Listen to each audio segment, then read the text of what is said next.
little review of pushing hands. Remember pushing hands?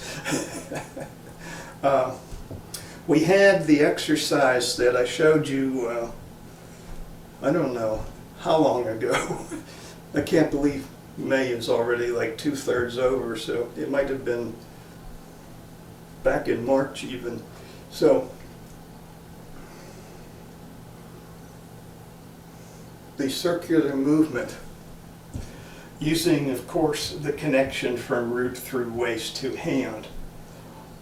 So if I'm going to move my hand in this counterclockwise circle, but I'm not moving, the hand isn't moving itself. It's being pulled and then pushed by a movement that starts in the bottoms of the feet. So if I were doing just the hand, it would look like this, which I hope looks pretty horrible to you. Okay, so now the hand comes in, we shift the weight back, we tuck the buttocks under, and if we wanted to coordinate with grand circulation breathing, then we have opened the Mingmen and we tuck the buttocks under. And then we exhale, shift the weight forward on tuck. So let your hand feel pulled and then pushed from your root.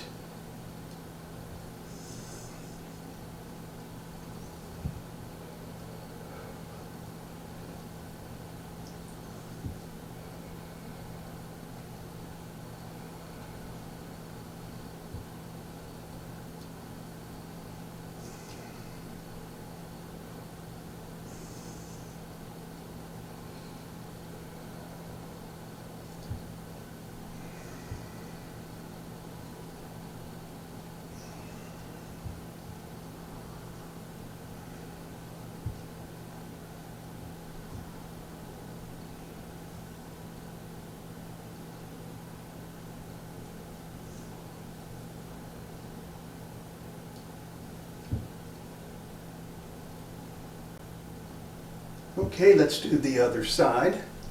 So whatever side you were on, switch to the other side. And this circle, well, when I'm on my left side, this circle's going to be clockwise. If you're on your left side, then the circle will be clockwise. So weight, a little push back, okay, starting from the front foot. Then hips move back, waist moves back,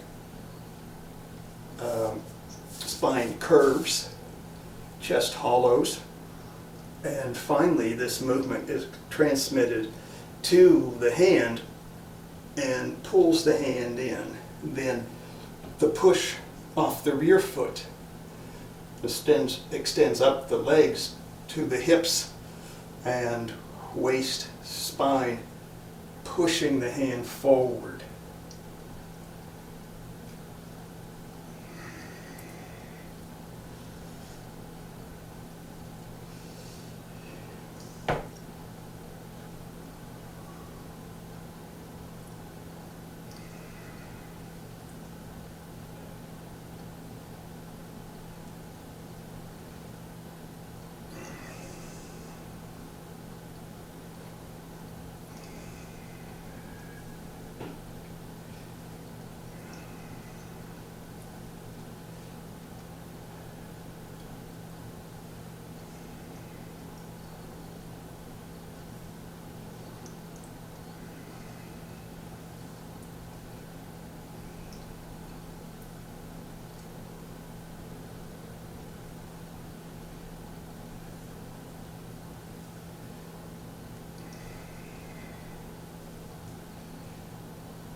Okay, and you can do the circle the other way as well. You could do it counterclockwise, but I want to go to vertical overhand first. So put my right foot forward,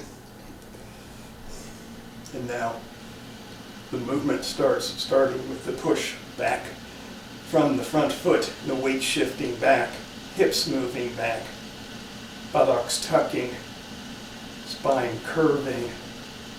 So bring the hand in, and then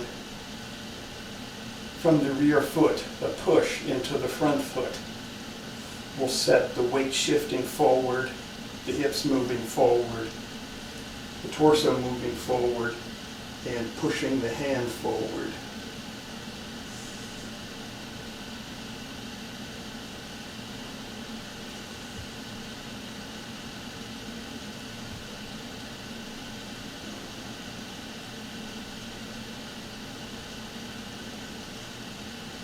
The hand is the last to move.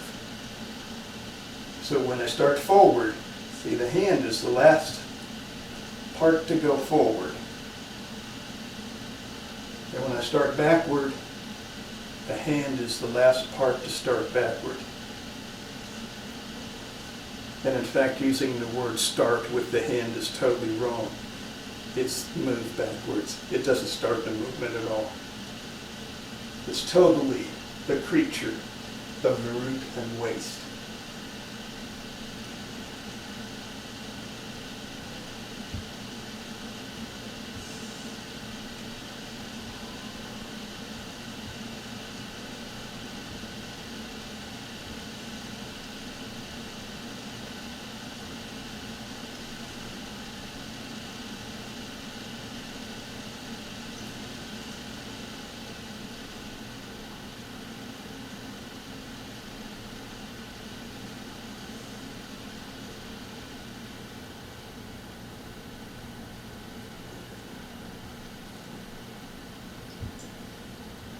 And now the other side, so the other foot forward.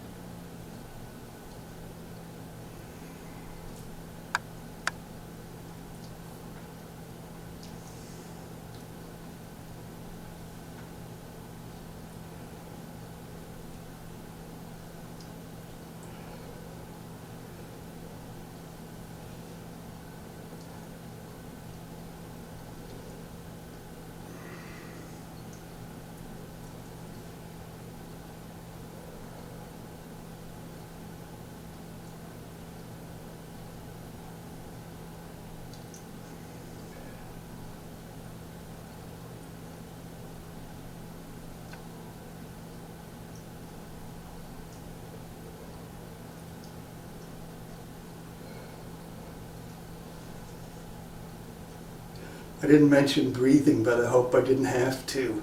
Of course, it's inhale, exhale.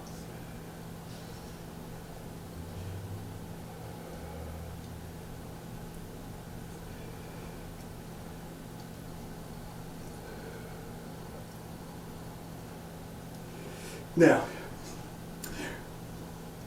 remember the good old days when we used to be able to center, and how we were working on applying the Tai Chi Ball movements to centering, as in the energy of your opponent. It sends the energy in on the left and you return it on the right.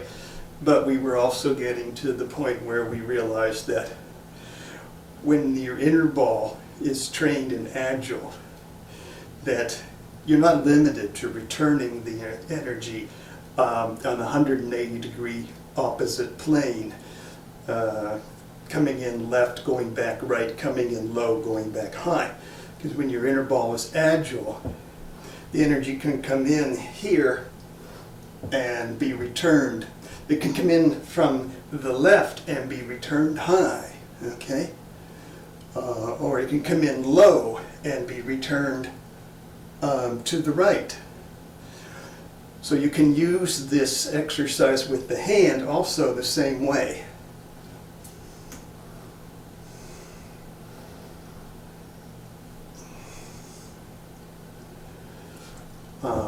So keep your lower dantian agile and keep the body connected. So if you have that sense of inner ball moving in all those different circling patterns, and how the the changing of the pattern can be so small or large, but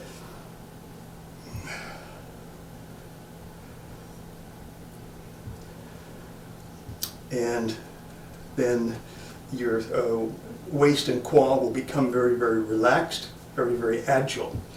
And that is one of the important keys to the Tai Chi centering exercises and Tai Chi combat as well, is to be able to take the energy that your opponent is sending in towards you and absorb it or redirect it. Don't throw it away and don't stop it, but absorb it and redirect it and then augment it and return it. And that's what you want to do. So in the beginning, you know, the energy comes in, and when you're first learning, of course, the energy comes in and you're doing your best not to let it disrupt your root. So you end up trying to kill it and freezing up. And then it leads to other problems, because when you freeze up, then your opponent can easily attach to your root and your center. And then you get a little bit more skillful, and so you don't panic so much and stop the energy coming in. You throw it away. Okay? So you learn to throw it away, which is useful and valid technique if your opponent is attacking you by throwing their root into the attack. So they're using butting, they're using excessive force. So in that case, yeah, just take the opponent and throw him away, because there's no point trying to redirect that excessive force. Just lead it into emptiness. But if the attack is not butting, excessive force, then you want to absorb it, redirect it, and augment it and return it. And that's what takes some time to develop your reactions, so that you don't end up stopping it, you don't end up throwing it away unnecessarily, but you end up being able to redirect it and return it with augmentation, with adding force of your own. So the energy's not lost, it's preserved and increased. And hopefully your opponent doesn't know how to return the favor. But if your opponent does, then the energy keeps building up in the circle till somebody takes it in a direction that the partner or opponent is not anticipating. Okay, so that's another thing you can do with this exercise, is take it in any direction. The key thing being all the movements are initiated in the root and are directed by the waist. However, what I've been telling you for a while is that Tai Chi Ball, inner ball, can replace the waist as a multi-dimensional engine. Instead of just the waist, which is hinged right and left, up and down, I guess that's waist and spine. The inner ball is infinitely varied. Okay, so you'll become so elusive to the opponent that you will never be, of course, they'll never be able to find your center either, because the inner ball is also hiding your center. Okay, questions?